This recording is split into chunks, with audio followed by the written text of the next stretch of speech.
You somehow got the drive in this Jaguar, and if you won, or if you came highest in the points of the most amount of wins or whatever... just win. Last race win. Last race win, you won how much?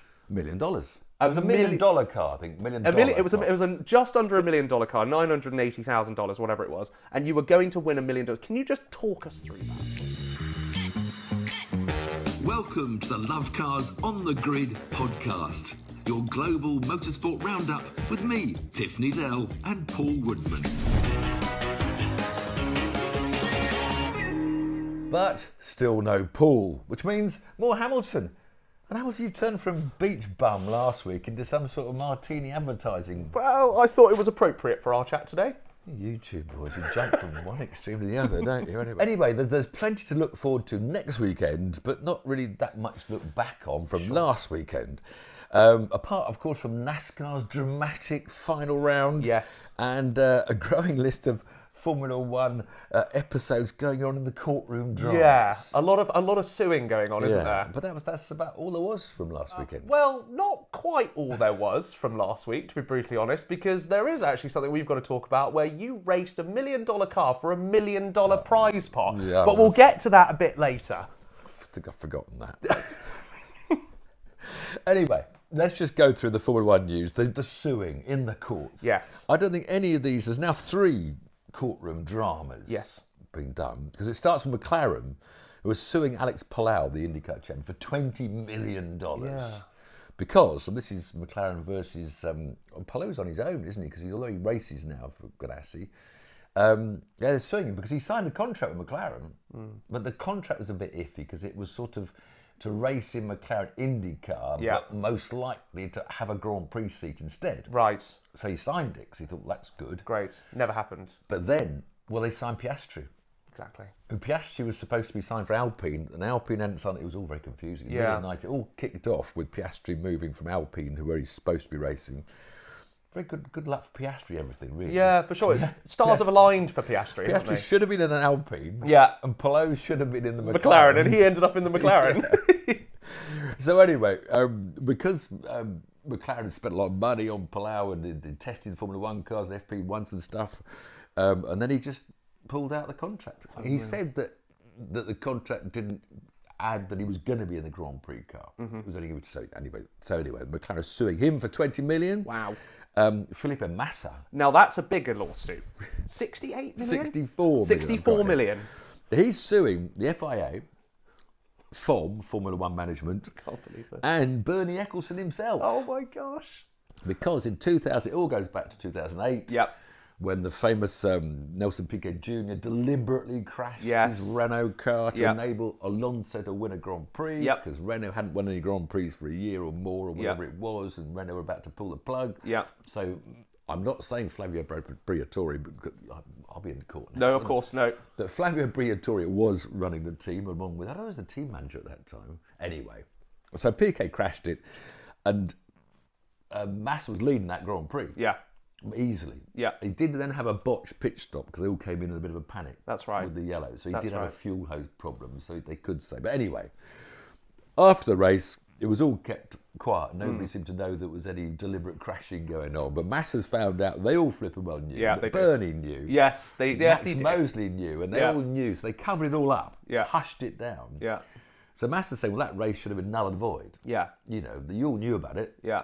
And then you covered it up. So you're saying, if you cut that race out, then he would have been world champion. But the FIA president, or the FIA higher-ups, I should say, and Bernie, did come out and say, only a few years after, that they knew it was a deliberate crash. So they have admitted that they knew.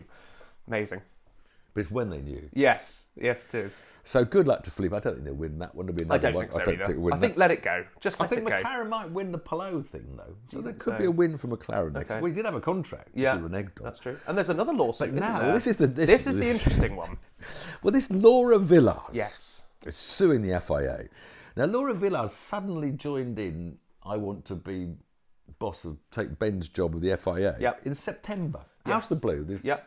She's got a little YouTube. You want to watch her? She's on YouTube, a little YouTube channel, only about 6 films. Got to back the YouTubers. She does some amateur racing quite successfully. She grew up in Switzerland. Maybe she's got huge Swiss money. It's going to cost her a bit of money. Of course it is. maybe she won't have a licence next year either. Ben No racing Slayman licence, says, that's it. Yes, you've lost it. Anyway, so she's suing because Tim Mayer was going to go. He was the one we were all after, the American, very well known all around the world. He was a director, race director. But he pulled out because nobody can join the club because there's only one. It's Ben. Who's got, what's her name? Fabiana Eccleston, the only South American race director eligible. Yeah, because they've done all the bits. Ben's got him. Yeah, exactly. So anyway, so Tim Mayer's Tim Mayer is now appealing to the Ethics Complaints Department, the FIA, saying it's unethical. Yes. But as we talked about last week, the Ethics Committee consists of the President of the Senate, Carmelo Sainz de Barros. Okay, good pronunciation. And Ben Slayman. And apparently Camila Sainz de Barros is a good friend. Oh, really? So, what a surprise that is. So the Ethics Committee is now two people. Right. Well, I think there's a lower committee. And they're both but mates. the lower committee says, yes, there is a problem here. So then it goes to the higher level. And they say, no, it's no issue. Everything's fine. So that's not going to work. So this Laura Villars is going ahead on her own. So that should be interesting to see how that goes. Do you know what? I back her. And not just because she's a YouTuber, but we like the fact that someone is trying to run against Ben because he was seemingly going to be unopposed. We're all for it. We're all for it. Go on. Go, Laura. Can't see that winning. Anyway, so that's all the courtroom dramas. Yep. Then last week, we had drama NASCAR. You know, I'm a bit of a NASCAR fan. Of course. But I did predict it to be a dull, boring race. And earlier on it was. Okay. Not a good track. But the funny thing is, it was all... it was the Joe Gibbs Toyotas versus the Hendrick Chevys. Two each. Only four drivers could still win the title. Yeah. And they qualified first, second, third and 10th. So it was Hamlin in the Toyota, then Byron Last of the Chevys, then in 10th place was Chase Briscoe. But in Phoenix on the test day, the tyres were all blowing. Oh. So it ended up being almost a bit farcical because the racing was a bit dull, but then someone would blow a tyre and blow a tyre and blow a tyre. So why were they blowing tyres? Did they heat or was it... Well, they bring a new tyre for every race. Okay. Good year. So, but the trouble is now NASCAR's have become bloody ground effect things. Yes. Idiots who allowed aero into their regulations. So as with all aero, like in form, you've got to run as close to the road as possible for it to work. Yes. Now, they all run standard shock absorbers, as I understand it. I think I'm right in this. Okay. So that's why they can't go lower on the ride height, because they've all got the same shock absorbers. Okay. And they've got a bump stop on them. So if you try to go lower, it hits a bump stop. So are they lowering the profile of the tyres then? Yes, by lowering the pressure. Oh, well, of course they're going to be blowing out tyres. Yeah. So they soften the tyres to make the car squat a bit more. Lower. And then the trouble is when the ride height's now very low on the shock absorbers, every time you hit the bump stop, it jars, and so it puts a blow through the sidewall. And it's blowing them out. Yeah. No way. And it happened in the Saturday practice, and they don't have any more practice. They couldn't refigure the cars. They're all working on the system. Because obviously, you ride more camber, you get more grip. Of course, yeah. So the tyres, they were all waiting for the tyre. They didn't actually blow. I think maybe one blew in them, because it's a 3-stage race. Yeah. There were 3 races in one stage, one stage 2, then the run to the finish. So the first stage was all a bit boring and dull. Nobody really overtook anyone. I think until right at the end, Byron took the lead off Denny Hamlin. Hamlin looked like the quickest car. Okay. Byron took the lead. He won the first stage. Ryan Blaney, who'd gone to win the race, but he's irrelevant to the championship, was second. Hamlin was running third and Larson fifth. Briscoe was still 10th. Mm-hmm. He qualified back. Okay. Boring first stage, as I predicted. Yep. But then stage 2, the tyres started blowing to blow. off. And Briscoe was the first of the 4 championship drivers to get a blown tyre. Okay. So that's you're out for the You're weekend. done. That's it. Well, okay. You would have thought so. But so Hamlin won the second stage. Nothing really happened. Larson was 4th. Byron was 3rd. So all looks building up. Stage 3. Okay. That's where it heats up. Larson's tyres blow. Briscoe has another tyre blow. They're out of it. So they're like 28th and 29th. They're right to the back. They're all dead. So now it looked like a Denny Hamlin Toyota versus a Byron Chevy. Yeah. Boom, boom, boom. And these two were up the front, dicing for the lead with a couple of others. And they didn't have to win the race. It was just the first of the 4. The playoffs. The playoffs. Yes. Anyway, 30 laps to go. Okay. How long was the race? 308 laps. Wow. So with 30 to go, there was another caution. Some other tyre blew. No. So then Larson and Briscoe at the stop only put on 2 tyres. Okay. And this is always a great gamble. So one of the best things about NASCAR, you take this gamble. Okay. Do you know you'll have less grip? Yeah. But you stop 10 seconds less. Oh, okay. So they do Because two rear it's tyres. a 20-second stop or a 15-second stop. No, Okay. sides. Side. Just side. Oh, okay. So you need to the outside tyres. Okay. So then Briscoe and Larson jumped from, they were maybe that 14th, 15th, and Yeah. they come up a few places. Yeah. Jumped to 3rd and 4th. No way. Yep. So they were 28th and 20. So, yeah, drove through the Through it, stage got up about to halfway through, 7th and 8th. took and that 9th. gamble. Took the gamble. Boom. Wow. And on the restart with 30 to go, Yeah. I mean, they went 4 wide. The 4, you can't, can Formula 1 do that in, what's it, Drive to Survive thingy, fiction? This wasn't fiction. No, this happened. Actually happened early on, because the first few laps before they go to single file, they were 4 wide. No way. But obviously, with them only having less grip with the two, Larson and Briscoe did drop back a bit. So then it was just going to move between Hamlin and Byron. So it was just 2 to 1 against that. Yeah. And of course, Hamlin is this. I call him Dirty Den because he's not most loved. Okay. Not most loved. He's had A few dirty tactics. He's played a few dirty Okay. tactics. I like it. That's made him unpopular. But he's this winningest driver that's never won the championship. Okay. In fact, he's for 21 years, he's had 60 wins. Oh my gosh. And never won the championship. No. It's all so well known. Oh, that sucks. I want him to win. What, Dirty Den to win? I want him to win. So there he is. And he starts pulling away. Okay. He's got Byron. Byron's going to lose. Dirty Den's going to finally win the championship.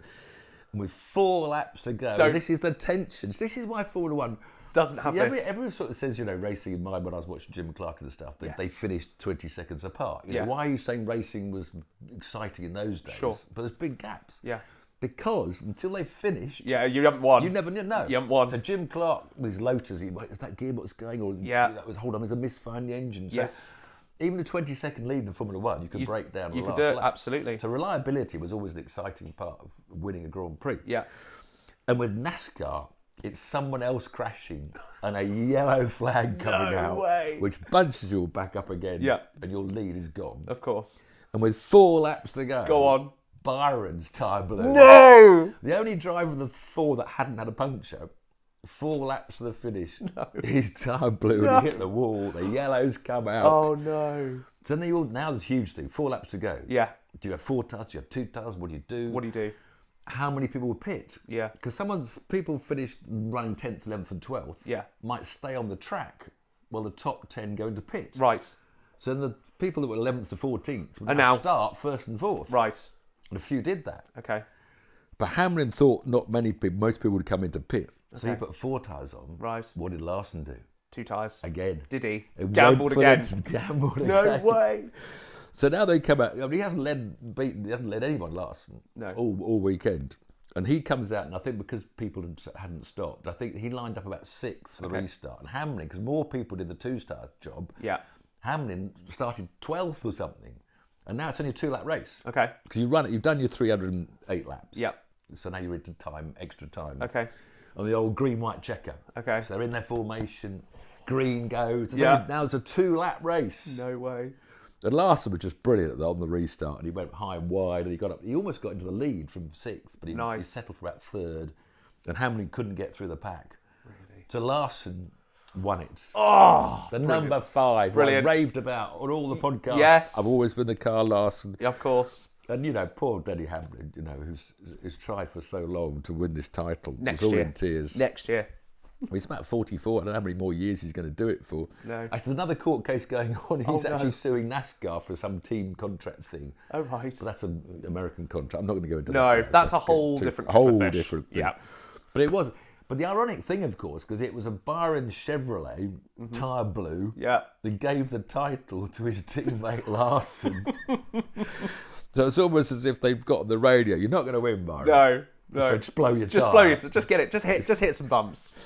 So it was a very dramatic ending, although the racing, it was just but it was a bit embarrassing, all those tyre punctures going on. Yeah, of course. But it's interesting how even though I'm not a huge NASCAR fanatic, you said it's ground effect. You've got to have the car as low as possible. And I thought, okay, well, if you've got stock shocks, as you say, that you can't adjust, and you can only go so low. Well, how do you lower the car? Well, you either get a lower side profile, which I imagine you're not allowed to do. So the only other thing to do, let some air out. Low tires. And there you go. That's the effect of that. But that's what Ferrari did, Formula One. What was the race when Leclerc dominated the first two sort of sections? Yes, and that was to do with tyre pressure, wasn't it? He just came out with blown up tyres because he couldn't. He was wearing his floor out. He was wearing his plank out too much. Really? Then when they put the last set of tyres on him, it was Hungary, I think. Was it? Yeah, yes, I think you're gave right. Him some blown up tyres. Yeah, I think you're right. So I'm afraid that was it. That was all our motorsport. But you said something about there's millions. Something else that we need to talk about. What happened last week? That happened last week, so it's relevant and it's to do with motorsport. And what happened last week is it was someone's birthday last week. It was someone's birthday last week, and we don't mention. No, we do. No, we do. So I have on here. Sorry to get this out, but I will put this on the screen so you guys can see it. On Instagram last week, Goodwood RRC, which is an Instagram page that I follow, wished a certain someone a happy birthday. Oh. That's you. Again, I'll put this on the screen so you can all see. What? There's more photos? There is some incredible photos there. And what I would like to do is I would like to talk through some of these pictures because there are some brilliant ones. Not just you looking very dashing, I will say. We're blushing in a minute. But there's a couple couple of very special cars in here. So let's have a flick through here. Where's me and my factory Porsche cars? Yes. Great Britain overalls. So the first page here, talk us through Nissan Primera, that was just Top Gear that was when the Primeras were winning the BTCC. Okay. I didn't have the right differential, good excuse, but I was told that by them. Racing driver excuse. But I got hit up the backside by Nigel Mansell. Oh, did you actually? Did you actually? Yeah, and then he accused me of brake testing him. Seriously? There's one I don't want to remember. That was my worst ever Le Mans in the... Porsche? No, that's a Toyota, factory Toyota. Is it? Taka Q, that was 87, I think. Okay. I fell off from cold tyres coming Oh, did you? Don't mention Move over. Right. Cricket. Some cricket. Obviously, Goodwood stories here. Derek Bell, Tony Jardine, lovely men, and cricket at Goodwood's part of it on Thursday. Oh, good couple, one there. The third place winning Porsche 962. That's Lovely. 1990. And also Lister Storm, look, with the Newcastle United. Two great Le Mans memories. Look at that. Le Mans 14 times and all these lovely memories. More cricket. Look at that for the style, though. I think the ball, that's gone to the boundary. Amanda Stretton there, the female, she's the only woman we've ever had play in the Goodwood. I think she's admiring my sweeping style. She is indeed. Look, two amazing stories. We're going to circle back to one of these, which is the XJR15. We're going to talk about that in a bit. The one underneath, that's when you did the M5 versus the... Yeah, look at those two. Amazing. I was so lucky with Top Gear and the Fifth Gear, the things I did for telly. I know. With the XJR15, I did all three races. We'll talk about that in a minute. And there's me and the Williams Grand. That's about 2005 when they... Because that was when the E60 M5 came out with the V10, which was trickle-down F1 technology in the engine. Vicky Butler-Henderson's in the M5 with the V10. Of course. And Williams let me drive, aged about 50, to get into a Grand Prix car. My neck was gone. I was going to say, did you have a stiff neck at the end of that? I took 175 miles an hour through the Rockingham Bowl. Wow. Coming down, and I had to do 3 laps. In the time it took her to do 4, so I overtook her. Of course. But that was amazing to drive a Grand Prix car. Yeah. Oh, there is my Grand Prix car. The next shot, Monaco. Now this is actually, it's got wets on. I think, no, they're a bit slick. Because wets, I'd qualified. Monaco, 1980. Yeah. My only chance for Grand Prix, a crap car. Right. But 30 cars turned up and only the fastest 20 got to start, because that's the maximum Monaco. Of course. You're all out on the track at the same time, it's chaos. And they used to have 2 qualifiers, and Monaco's always Thursday practice and then Saturday. And in the Thursday qualifying, it was wet. Right. I qualified 19th. Oh, you're in? I mean, you're in? I was. Yeah, I was in. You're in? I was a few thousand seconds behind some bloke called Prost, I think, who was 18th. Little name drop there. Love that. But then the Friday, there was no practice for Formula 1 cars. I walked around waiting for thunderstorms. And on the Saturday, it dried out, and the shit kind of crashed and hit the barrier. It was too slow. Oh. So I didn't qualify. But although, did not qualify, it looks a bit of a on your career. Sure. Which it was, because they got another driver in after that. Okay. The non-qualifiers club also included... Go on. Keke Rosberg. Did it really? And John Watson. No, really? And in fact, the 1980 Belgian Grand Prix was the only Grand Prix without a British driver. Really? For about 60 years or something. Really? Yeah. There might have been some in the 50s early on. Sure. But it's the only Grand Prix without a British driver. No way. Me and Watty. Then they put in Jan Lammers and he couldn't qualify the car anymore. But right. Move on. Oh, little jet ski thing going on here, I like it. Oh, my dad was in powerboats, and this is a junior. They invented. He used to he ran the Kawasaki power. He was the sort of chief regulation maker of powerboats. And that's little runabout boat that he'd created. You're supposed to sit astride it like a scooter. Yeah. But they just created this junior racing, like go-karts for powerboats. No way. So I'd cut out the bottom. So instead of scootering, I sat on the floor. Sat on the floor. Created a foot throttle and won 3 races. No and had way. a lot of fun. Yeah. That's why I wear an orange helmet, you see. Love it. Because powerboats, you have to have an orange crash helmet. Of course. Although I only did that for 1 year when I was 16. That's why I wear the orange crash helmet. Where did they get that picture from, I wonder? Family pics. I don't know, but my book, it was in my book. Was it? Brilliant. Interesting. Buy one. You look at Oh, we've got Otis in as well. Morning, Otis. Otis has come to join. Then all my first Le Mans, Ibec. Yes. Open top sports car back in 19, in the 70s or 80s. No, 81 too. Oh, and then rallycross underneath it. Look. Yes. Again, that Very was cool. so much fun. Very cool. The old Brands. What a track for rallycross that was. Definitely. All these wonderful memories come. Oh, look at Thunder Sports. That's Brands Hatch. That was a Chevron B20. Thunder Sports was like any sports car you could bring. Some people brought Can-Am cars in. Nice. I mean, Richard Piper, that was his car, and he had his sponsorship. And we put a DFE in the back of it and won a couple of races. Yeah. And below, look, oh no. Is that British touring car? No, that's more than British touring Is it? cars. Oh, is it? That is the Toka shootout. Do you remember what might have happened on the Toka shootout? You'll have to remind me. Oh, for goodness sake. No, you will. You will have There's to remind me me. Yeah. in a one-off drive and I was racing the Nissan, which was rubbish that year. Yeah. Right behind me, Ford? Yeah. it's got a moustache. It's got a moustache. Oh, that's Mansell. That's Mansell. That's Mansell. Mansell is about to knock me off the road. Is this payback from when you supposedly brake tested him? No, that was later. That was later. Okay, yeah. So there we are, coming out onto the straight down to Redgate. He dive bombed me at Redgate. Did he? Clattered into me, put me off the road. No. Yeah. Steve Soper, the works BMW behind, BMW, also overtook me because I was recovering from the grass. Right. Then we plunged down the Craner curves. Yeah. In the order of Mansell, Soper, me. Yeah. And that was one of the old hairpin Nigel lost it. Oh, really? Soper went past on the left. I went to follow Soper past on the left, and Nigel by now turned sharp left.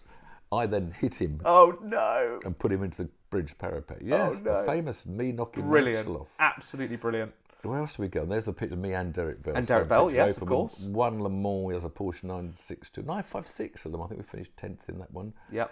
Me with my Durex jacket on. Yeah. Just Durex.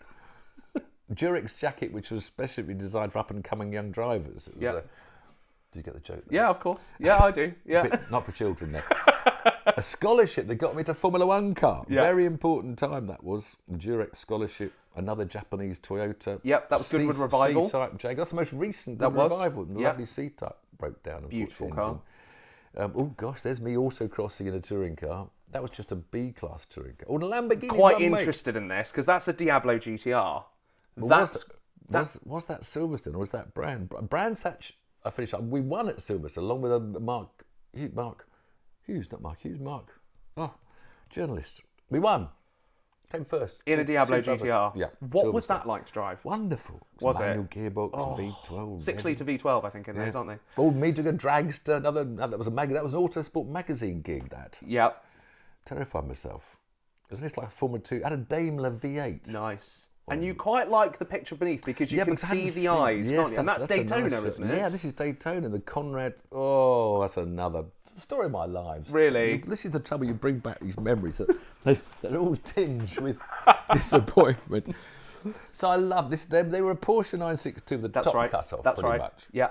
And we were out there and we were running third. It was a glorious car. It was so much fun to drive, especially I love being back in the open top. Yeah. After those, when you go for a Group C car, the roof, they're so sort of claustrophobic. And I was back. I was so enjoying. I love Daytona. It was one of January, get out of the sunshine. And there was the morning stint, which is the best stint. Your lap times drop because the air's fresh and you can see where you're going. Yeah. You're running really well. And I was whistling around the banking, coming out of turn 4 and in towards the loft in front of the pits. And boom, the tyre blew. Oh, no. Bloody so tires. I was actually overtaking someone at the time. And I went down and hit them. Yeah. Apologies later, And then spun up, slammed into the wall on the outside. No. And the whole thing ended up falling down the banking onto the grass in front of the pits at Daytona with the turbo on fire. No way. Oh, my gosh. Oh, such a lovely car. And you hadn't seen that picture before? No, I haven't seen Never this seen one. that picture before? No. Memories. Unreal. Oh, there's the orange helmet. Well, this sums up my racing career. Yeah. I'm walking back with your helmet. Another. Can we edit? I'll edit that out. Don't worry. Another bleeping retirement. Yes. Look at the pose. The sunk shoulders. Yeah. But at least you raced. At least you raced. Yeah, but they sort of raced and lost and sort of never raced before. Yeah. Or a couple of more. But I mean, hell, that's flipping. That was my best touring car outing at Brands. Yeah. And bloody Will Hoy knocked me off. And afterwards, his only apology was he thought I was Keith O'Dore, who was battling with the championship. That doesn't help. If I'd known it was you, Tiff, I wouldn't have tapped you. No, that was another you see. I was running about fourth in two cars. Yeah. And that's a Porsche one, my last Porsche Le Mans, and that's with Derek Bell and his son Justin. Oh, wicked. That's a bit of fun, about 92, 93, Bell Needell. That's really, really cool. Just for fun. And there's me posing in the pit lane at Goodwood. Obviously, it's Goodwood's pictures. Yep. A couple more coming. Nimrod, Aston Martin Nimrod that tried to kill me at Le Mans when we were running about fourth or fifth or sixth and the wing fell off. And an Aston Martin GT3 Aston Martin, who I raced, probably the last sort of professional race I did about 2006, the beginning of GT3 that was. Is that the prettiest race car ever made? I think it could be. I think that's a very, very pretty car. I love an Aston Martin. I do. It's not that pretty, is it? I think it's pretty. Oh, look, a Lotus 30. Oh, I've lost my page there because too many. How long does this go on for? They did 20 pages. They did 20 pages. Sorry, everybody. I'm just reminiscing here. No, but I think people will like this because we'll put the stories up. If there's clips as well, I'll find those and I'll put those in too. Nimrod. That was a Lotus 30, the car that even Jim Clark couldn't handle it. But Goodwood in the wet, storming wet. Wow. I went from 7th to lead into the first corner, but then someone tapped me just on the edges of and I just had to recover it and lost it, but I finished third. Oh, good. Oh, excellent. And beneath that, we've got some seriously expensive metal because we've got a Cobra and a 250 GTO? Possibly. Looks like it, doesn't it? It does. Is that 22? Yeah, that's Nick Mason's car, is it not? That's Frank Sittner's car, that one. We ended with 2 Goodwood shots. We're quite right. Goodwood, thank you very much. No, we do appreciate that. But we are going to circle back to one of those pictures because in one of those photographs, it clearly shows you driving a Jaguar XJR15. Oh, yeah. Now, not everyone is going to know what a Jaguar XJR15 because it was developed and it was never originally going to be a Jaguar. It was developed by TWR, which was Tom Walkinshaw Racing. And it was designed by Peter, I forget his surname, was the same guy that designed the McLaren F1. No, the beautician design. Well, yes. Peter, I can't remember his name. Terrible. Always said names I have to be told before I write scripts because I forget them. Because you forget them. I'll put it in the bottom, so apologies, Peter. Anyway, he wasn't an aerodynamicist. No. He was a stylist. It was a pretty car then. Yes. Now, they made 53 cars, 27 of which were race cars. So it's a Jaguar 6-litre V12, 450 horsepower, which is not all the horsepower, but it weighed 1,050 kilograms. So this thing was doing 0 to 60 in less than 4 seconds, which in 1991... it was quick. It was a quick car. And what they... Sorry. But the V12...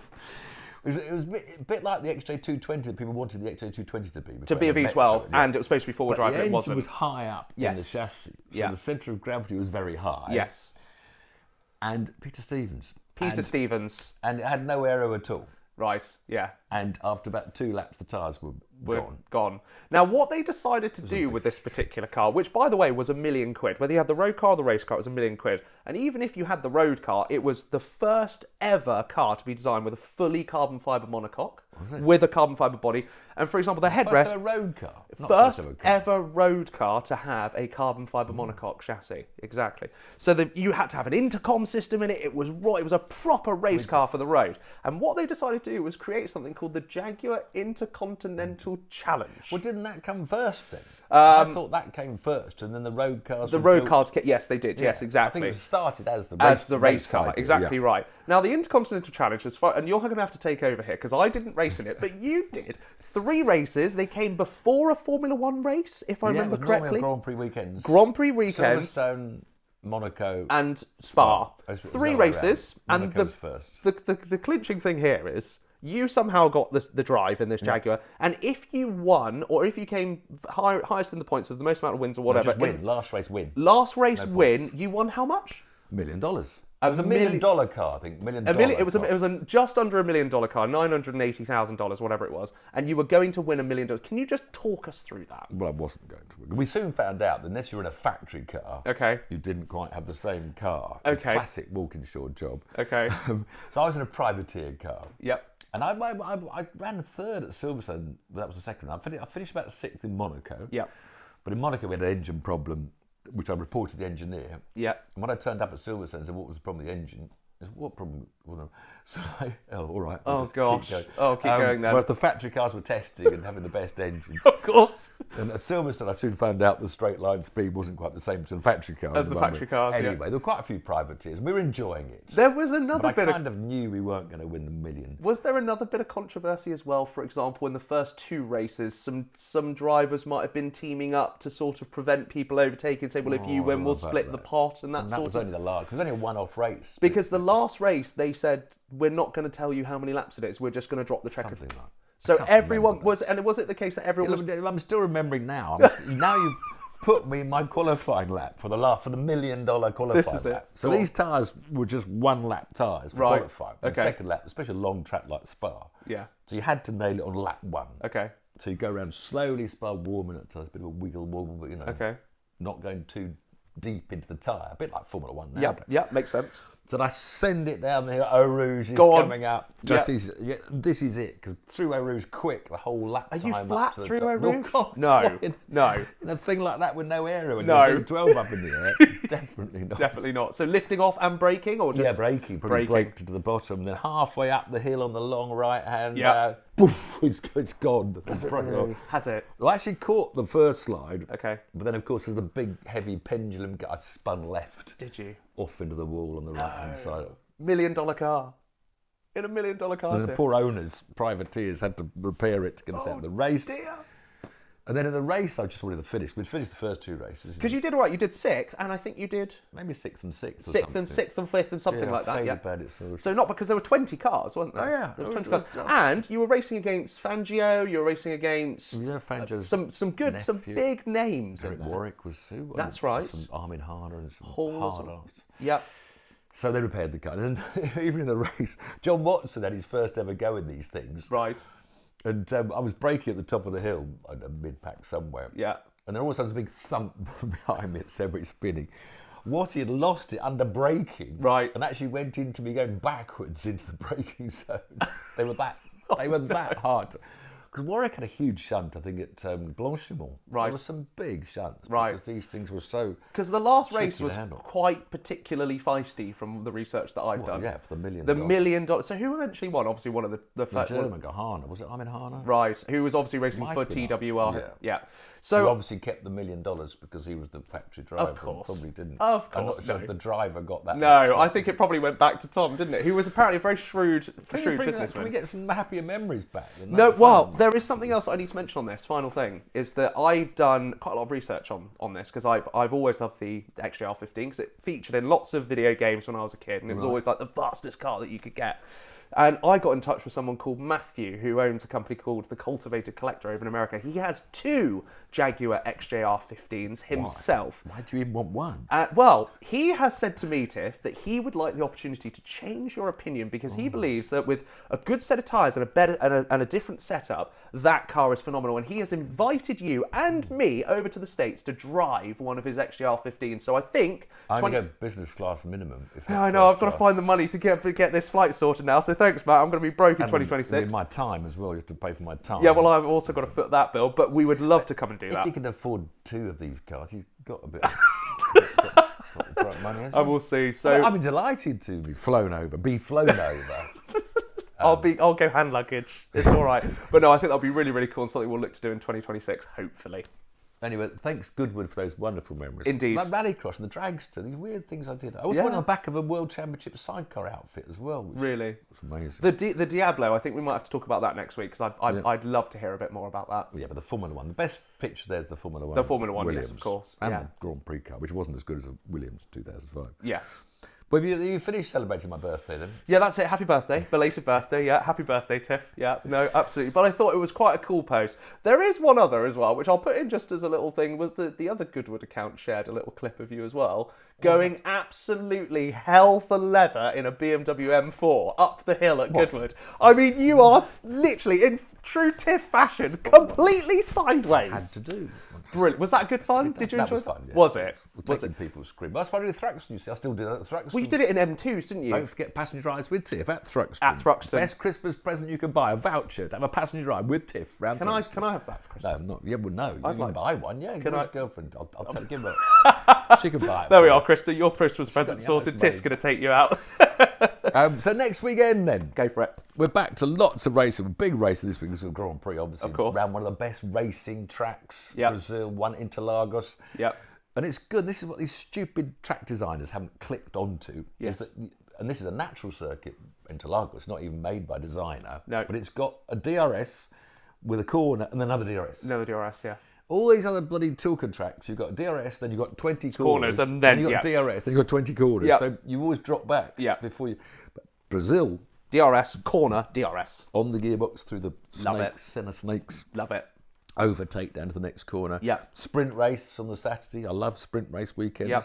So all looking forward to that. Max will be getting in there, out breaking them all like mad, and the two McLarens, and don't know what's going to happen. Yep. Obviously, Lando's leading in the points right now. Yep. We are backing Lando. There's also World in Sports Car Championship, the final round in the desert with 10 camels watching and no people. 8 hours, but it's such a shame they take. I mean, it's such a popular spot. I mean, such a wonderful. All those hypercars, Ferraris and Cadillacs, Porsches, Aston Martin Valkyries. Yes. But how many people will be watching out there? Jenson Button's last professional race, he said, I'm retiring, I'll be doing historic racing. So he's in his Cadillac for the last race. Oh, cool. The championship manufacturer will be decided. I mean, Ferrari got quite a big points lead, but Porsche aren't that far behind. Cadillac a third with an outside chance of taking the manufacturers. Yep. Driver's title, we've got James Collado, British driver, one of the 3 drivers in the leading points of the Ferrari team, hoping to take the driver's crown, but close behind and could catch is Robert Kubica, a very popular world champion. Yeah, of course. He had that awful crash in rally, didn't he? Yeah, and then the Formula One career disappeared. Yeah. He of course, shares with the British driver Philip Hansen. They won Le Mans. So those two could be part of. They could be drivers' championships. Brilliant. Otherwise, some Porsche drivers that could. So lots to be decided in the finale in the desert. Yep. World Rally Championship. That's bubbling up. Over to Japan. Elfyn Evans. Narrow championship lead from Kalle Rovanperä and Sebastian Ogier. 3 Toyotas really going for the title with 2 rounds to go. That's penultimate. And MotoGP for the bikers down in the wonderful Algarve circuit. That's also their penultimate. 2 more MotoGPs to go this year. And the only championship to be decided really is the Moto2s, which is very close between a Brazilian and a Spanish boys' names I can't remember. Yep. So that's next weekend, and plenty to talk about the day after. No trip down memory lane next week, because we've actually got a lot of motorsport to discuss. But hopefully you guys enjoyed that. I'd like to think that they did. Nice looking smart. It's just always got to bring it back to me. What are you going to wear next week? Don't know. Might be a bow and tie. Do you want to sign us off? Cheers, everyone. Thanks, guys. Love cars on the grid.